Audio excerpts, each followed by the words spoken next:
we'd probably pay more attention to the people that paid more attention to us and were less just about the money. I mean, there's people that are just kind of wired for making money and putting out a lot of content and getting the conversions. It's not necessarily a negative.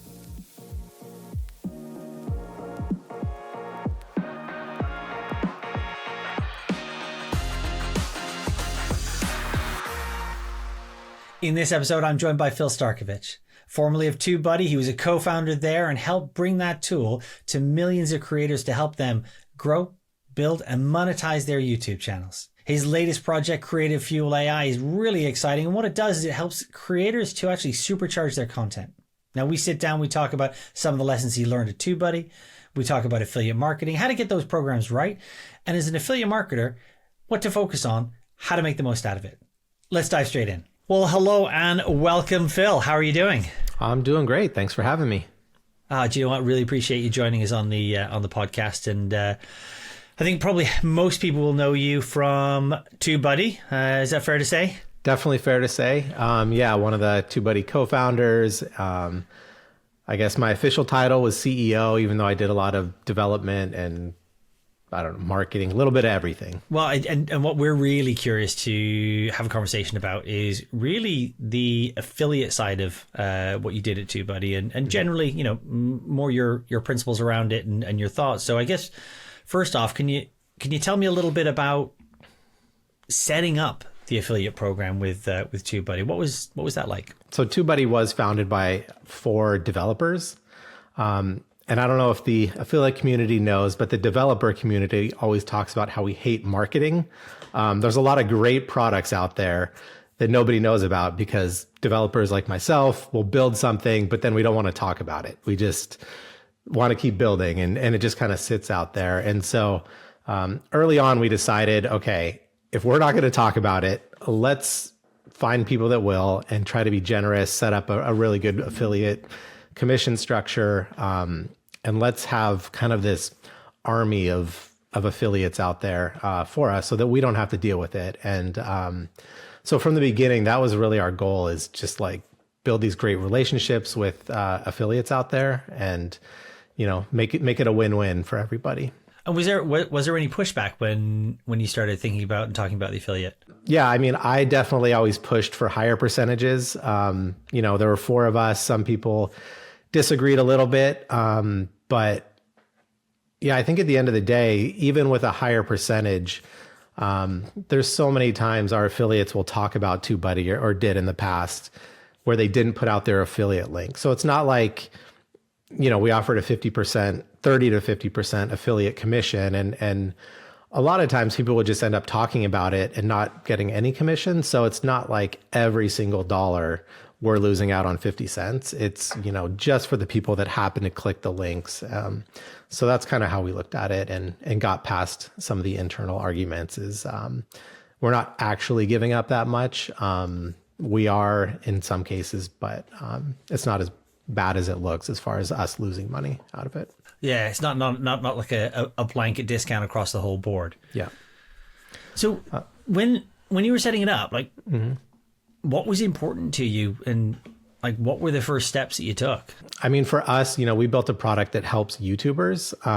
And so kind of what we realized is that if we could build great relationships with the people teaching YouTube education, that's kind of really the best of both worlds, where those are the exact people that the community is going to look for answers, to look for advice. And so instead of us going after a big name, like, we're not going after a big YouTuber because they have huge followings, but their followings are interested in their content.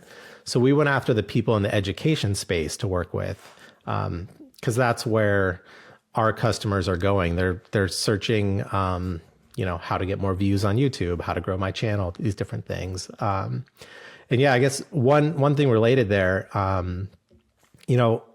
I guess it kind of depends on the product, but for us, we weren't big on SEO and kind of building out, SEO, blog posts, things like that, videos. And so if we could be working with the people that are showing up in the top search results, that was just as good or better than doing it ourselves. So that's kind of the way we looked at it is. And so how did you find those people in the educator space? What were some of the things that you did? Yeah, a lot of it was just kind of manual work early on. It was searching YouTube, how to grow my YouTube channel, seeing who's posting content, and then reaching out to them. And early on, I guess with TubeBuddy, we had a weekly live stream on our YouTube channel. So we invited some of them to stream on our channel each week. I mean, early on, going into YouTube forums, these days you might go to Reddit or something, just finding people that are talking and have voices online around your content or business, and finding those people and trying to build relationships with them. How did the community respond when you were doing the outreach? Was it because, like you say, you weren't necessarily talking to these large creators, right? You were talking to the educators. Yeah. How receptive were they? Yeah, they were excited. I still remember, for example, Daryl Eves, getting introduced to him, and that was like when things really took off. Definitely appreciated Daryl and kind of that big jump early on. But kind of what we found is that they were actually using TubeBuddy and loved the product. And of course, that's key is you want affiliates that actually use your product and believe in it. And a great part of that was they started giving us feature ideas and suggestions, and, they're using it, they're telling their audience about it, but then they're telling us, hey, can you build this feature? And we'll jump in there and build it for them. So, it's not just them telling their audience about our product. They're also communicating with us and working with us and telling us kind of what to build, what their audiences are asking for. So it's kind of outside of the whole, making commissions and kind of earning money. It's kind of building that relationship where they can give us advice and feedback on our product itself. How did you manage because there's a wide variety of educators out there with different sizes of audiences and across like any number of niches that you can even imagine. Yeah. How did you decide who you reached out to? I would say some of it was personality based. Some people would just say, okay, how much money am I going to make? And that was kind of the end of the conversation, which is fine. I definitely understand people just trying to get paid and make money. That's a lot of the point of an affiliate relationship. But we definitely tried to focus with people that were interested in us and our product, and that we could kind of build these relationships with. So yeah, early on started with smaller channels, people that might be more receptive and easier to contact. But then as our product grew, we could kind of reach out to the bigger players in the space. And do you think the mindset difference around I'm just here for the money or I'm here because I want to work with you, do you think that makes a difference in affiliate commissions and like, does it have an impact in success? I'm sure it does. But I can see it going both ways. I mean, there's people that are just kind of wired for making money and putting out a lot of content and getting the conversions. And I could see that being very successful on its own. It's not necessarily a negative, but I think long term, maybe it's better in the short term, but then if you don't have that relationship over the long term, you might lose out on repeat customers and special offers that, a company like we would build landing pages for people and give out special coupon codes for affiliates. And so we'd probably pay more attention to the people that paid more attention to us and were less just about the money. And what kinds of things, like you mentioned landing pages, what other things did you do that were maybe not in the ordinary, here's your percentage? What were some of those extra bits, the interesting parts? I know you just said not the percentages, but one thing we did do was have different levels of affiliates. We had kind of your base affiliate, which was a 30% lifetime recurring cut. But then we would give out up to 50%, and the 50% were for the people that we worked closely with and that we felt we had a good relationship with. So to start, we would bump up certain people to that highest percentage that we felt were really a good kind of representative of the brand and wanted to work with us. But then outside of that, we would go to, for example, like VidCon in Los Angeles, there was ClamorCon in Palm Springs. And what we would do is we would rent a couple Airbnbs and have our affiliates stay there and kind of take care of them. That was always a lot of fun, actually. Just like getting everybody together and with zero expectations. It wasn't like, we're going to rent this place for all of you and you have to make content about TubeBuddy or anything. It was just, here's a place for everyone to stay. Everyone had a great time kind of hanging out together, and just kind of built that trust. So things like that. And then kind of like I was saying, landing pages, special coupon codes that they could give out to their customers. And a lot of people, I guess another way we kind of look at affiliates, instead of them always trying to sell TubeBuddy, we would look, if they had a course offering or if they were selling something, we would give them a special deal that they could include in that course for TubeBuddy. Maybe it was like 90 days free access or something that you couldn't get publicly.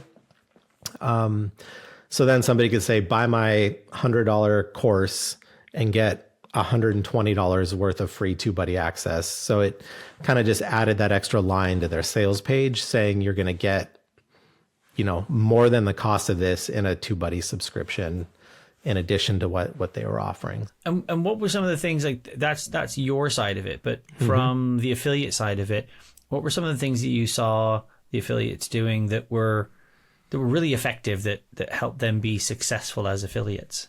Yeah, I think just staying authentic was always a big piece of it. Our product offered a lot of different features and solved a lot of different problems. But I think people that talked about what they actually used was always kind of the best strategy.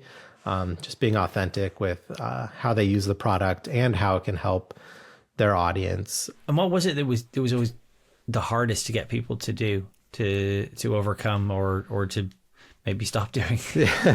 Personally, I hate asking people for things. So I never, like one thing, we would never put exclusivity clauses or anything. We would never say, okay, if you work with us, you can't work with vidIQ, our competitor, or anything. We always say, use whatever works for you. We hope we're the best product, but we don't want to be restrictive or anything. So as somebody that doesn't like asking people for favors, we just tried to be really generous with the commissions and payouts to give them that little boost of incentive to kind of do it on their own. Are there things that affiliates do that you'd say you see happen frequently enough that reduce their affiliate earnings? I mean, some people just put a link in a video description or something and hope someone clicks on it, but they don't actually talk about it in the video. Things like that, low effort, or people that sign up for an affiliate program where their audience isn't the right fit. It's definitely important that the brand and the affiliate have the same audience. Don't try to fit a square peg in a round hole kind of thing, and that won't really work out. So just making sure the audiences align. Is there a frequency piece, like talking about it either too much or too little? I think so. Yeah, and I guess it kind of depends on the person and their content and their audience. There's definitely no set guidelines. We always kind of default to just where it's natural. If you're making a video that talks about how to do a certain thing and there's a product that solves that problem, integrate it. And if not, don't. So I guess that's a big piece of it, is just, always try to be aware of when it can naturally fit into your content and try to put it in as much as possible in those cases. Were there any things that surprised you in either in setting up the affiliate program or maybe going through different milestones that just stood out that you weren't expecting? Yeah, I think just the overall success, like there were people earning a living off of just our affiliate program. I remember one affiliate saying they were able to like pay their rent or pay their mortgage every month from a house they bought because of our affiliate program and, some other work. So it definitely felt good knowing that we were rewarding people and, the company was doing well. And so we were happy. Like, I know it's not necessarily the most popular opinion, but we were doing really well. And so we don't need a few extra dollars. We'd rather have other people get it. And it was just kind of a win-win. And I think people saw that generosity and wanted to work with us for that reason too. And was the momentum pretty consistent, or did it fluctuate as you first rolled out the program and continued? Yeah, pretty consistent. It was fun. Some of the people we work with, like Nick Nimmin, Daniel Batal, and Roberto Blake, a few of these guys we got in pretty early with, and they had 5,000, 10,000 subscribers, and so it's been fun kind of watching them grow and get hundreds of thousands of subscribers now. And Nick's closing in on 1 million subscribers. I think he had 10,000 when we first chatted with him and stuff. So yeah, over time, we had thousands of affiliates, so it was definitely got hard to keep up with. And there were a couple of things we had to watch out for. With a generous affiliate program, we did get some scammers in there too. So we'd have to watch out for that. Things like somebody would sign up and then they would use stolen credit cards to buy, thousands of dollars of licenses. And then they would get their 30%, 50% cut. So instead of directly purchasing a product with a stolen credit card, they would order through their affiliate link with a stolen credit card and then try to get paid through our affiliate program. So it's kind of this tricky way that I never really thought about or realized could happen. So things like that, I guess you got to be careful when you're generous with an affiliate program. You've invested a lot in not just in the actual commissions, right? Mm-hmm. But also in terms of the time. What would you say is the one part that you would have liked to have spent a little more time investing effort or money in? It's a good question. I do think, we were always busy with everything, and we always, like I said, kind of helped when people reached out to us. We didn't reach out and ask or do as much kind of proactively.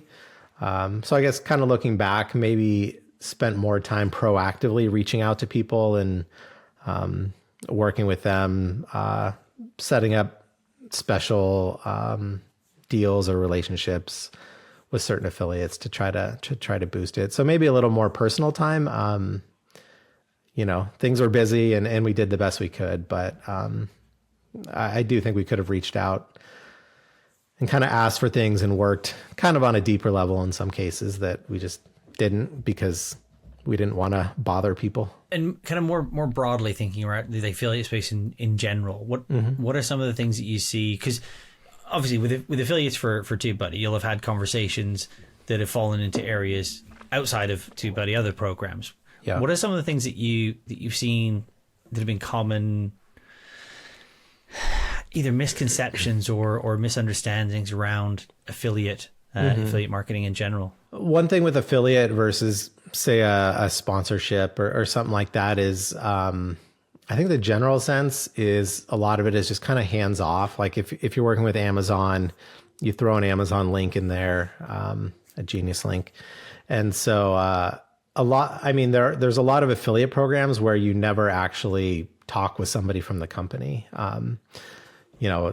I'm sure the majority are that way, where you just go to some, affiliate marketplace, find a program you want to sign up with, sign up, put your link in, and you're earning this cut of referrals, but you never actually chat with anyone from the company. They don't know about you. And I think that's kind of the mindset, at least from my perspective, that a lot of people think of affiliate programs. But, there's definitely companies like we were, that you can kind of build that relationship and make it a little more meaningful, I think. Flipping back very quickly to TubeBuddy, how big was the affiliate program? I mean, we had thousands of people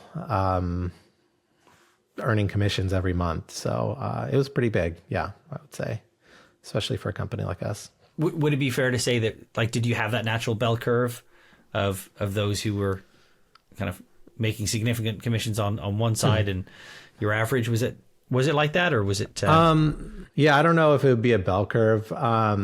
definitely the majority were on the smaller end. I would say more of a kind of a slope, where or long tail, where definitely a lot more people were making less. And then a few really shot up, that kind of have the bigger followings, especially in the YouTube education space and things like that. Were there any things that you that in running the affiliate program that you were not just missed out on? We talked a little bit about investing in more time, but things you maybe didn't get right at the beginning and had to change as you moved on? One thing that I still don't know what the right answer is we did have affiliates that would, like, we never really ran Google ads or Facebook ads. We never, very, very little. We kind of really heavily relied on affiliates. So we had a lot of affiliates that would pay for branded keywords on like Google AdWords. And so they would pay, if somebody searched TubeBuddy, their ad would show up with their affiliate link, and they would earn a commission on that click. And so that was one thing we always just never really had a big enough team. We never had a sales team or anyone to really dive into ads. And so we kind of just allowed affiliates to run ads. And so that's one thing. I don't know what the right answer is. I think almost all companies do not allow that. They won't let people kind of compete on branded keywords in search results. But we just kind of let it go, just because we never really got around to doing them ourselves, and figured might as well.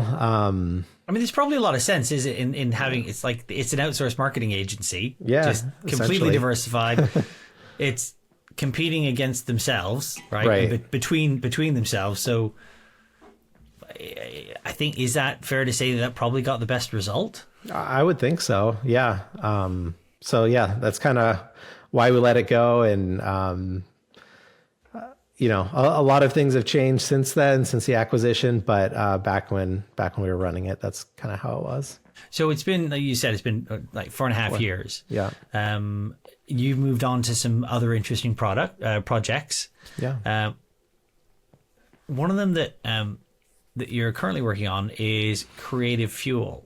Can you tell us a little bit about that? Yeah. So with TubeBuddy, a lot of it was around SEO, keywords, kind of video optimization. And, with AI, we started tinkering with kind of looking at the human element of making videos, kind of what's going to capture people's attention, and things along those lines. So yeah, we kind of built out this new product just to help people kind of brainstorm, ideate. I know there's a lot of products out there that do similar things. Yeah, so it's been a fun new project. I get to work with a lot of the same people and things like that. So it's been fun getting back into it. And so, and you said there are a few, because there are, like, AI is completely exploded, and there's this wide variety of different products solving different problems. Mm-hmm. With Creative Fuel, like, what is the problem that you're solving with it? So I think to start off, we kind of looked at the whole workflow of first kind of coming up with video content ideas. So, if you're a creator, you're constantly having to make new content, and that means coming up with new ideas. Like, what video am I going to make this week and next week, the week after? And so, we kind of built these idea engines, as we call them, as they're kind of different ways of coming up with kind of proven video topics or ideas. And so a couple of things it does is, for example, it can scan your comments on your videos and look at what questions people are asking. What do people want to know from your audience? And then here's some ideas on video, topics that you can create content on, or it can take some kind of proven templates and apply them to whatever your niche is, kind of some title templates, apply it to your niche. It can look at competitors, other channels, seeing what they're having success with, maybe give you an idea, or people even outside of your niche. It also builds this kind of whole audience and channel profile about, what are your audience's motivations, beliefs, pain points. So when it's coming up with ideas, it's using all this information about your channel and your audience to suggest things. And then kind of thinking through the workflow. Once you find the ideas you like, we kind of take that idea and help you flesh it out into a full video. So it'll help you, with different title options. It can help you write an outline or a script, in different formats.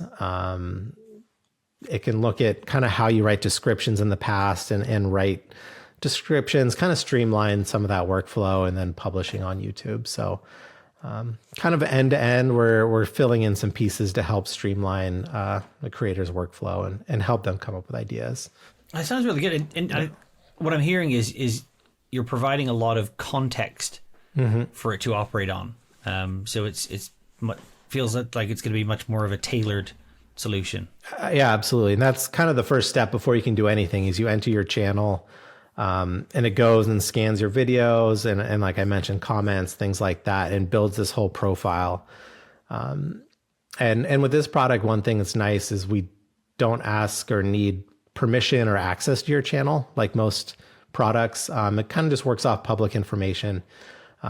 So there's, no risk to granting, you don't grant access to it like other products. When you're thinking of different niches or different types of creators, are there some who you think are more likely to take it up or more likely to benefit from it, or even at a different stage of their own development? I would say it's more maybe stage of development, kind of what we've found from talking with people. People maybe in their earlier YouTube career are going to benefit more. People who are established, who have a big following, who have been doing it for years, kind of have their workflow pretty nailed down, I think, already. And it's hard for them to get out of that and adopt kind of a new workflow.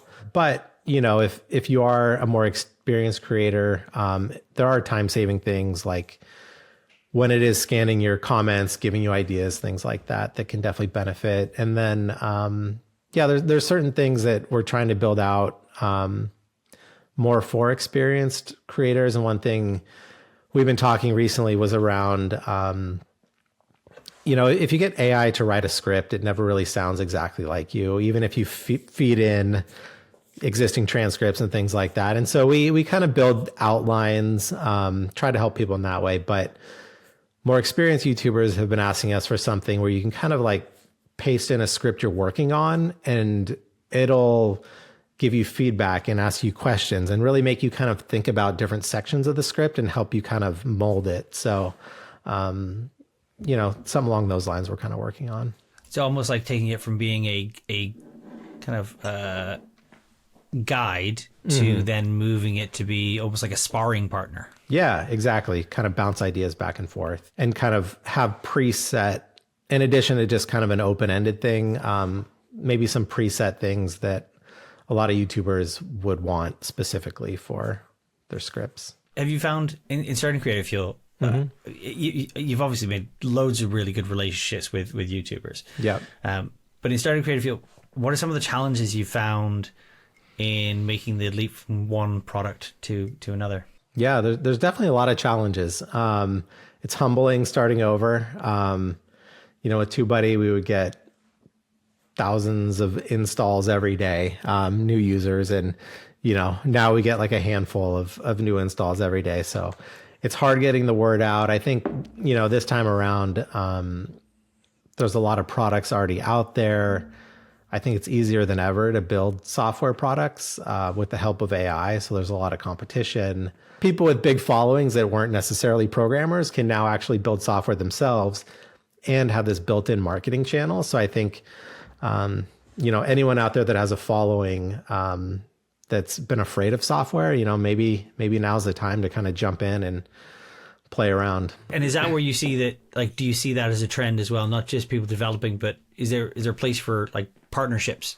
Yeah, definitely. I think partnerships are always huge when you have people with followings and a voice, and somebody like myself kind of on the programming side. So those generally end up, a win-win. And I guess kind of, affiliate relationships in general is very similar to that. And are there some of the things that, like with sponsorships and brand deals, that any advice outside of that you could give to creators who are maybe doing affiliate marketing but not necessarily doing brand partnerships?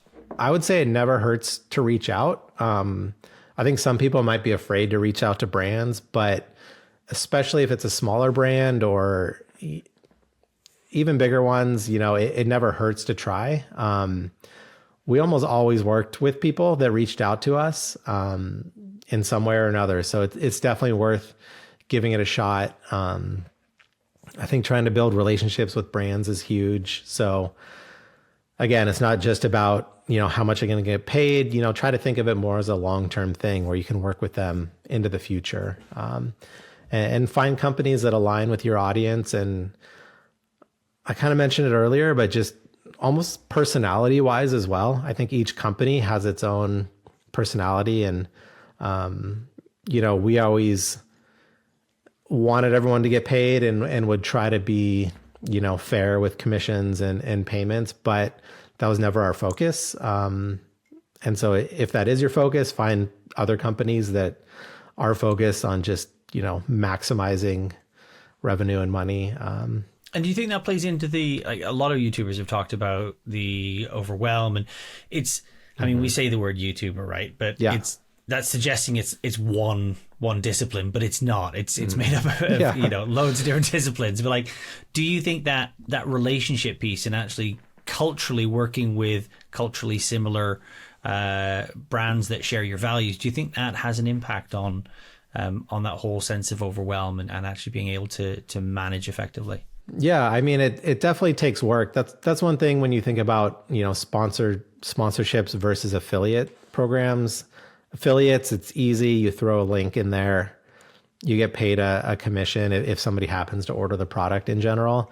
Brand deals take work. It takes negotiation, emails back and forth, making sure what you put in your video aligns with what they want or they're asking for. So, I think starting off with affiliate programs is probably the way to go because it's so easy to get up and running and test it out. I think keep putting out the feelers, emails, contacting companies that you could potentially work with is definitely important. And finding the right people. And then the flip side of that coin, from obviously Geniuslink, we're a SaaS company, right? It's we're selling software, we're selling a solution, and we talk about it being the world's most intelligent link management platform. But what advice would you have for not just us, but other SaaS companies for the affiliate side? I feel like it's a word I've said a lot today, but relationships are huge.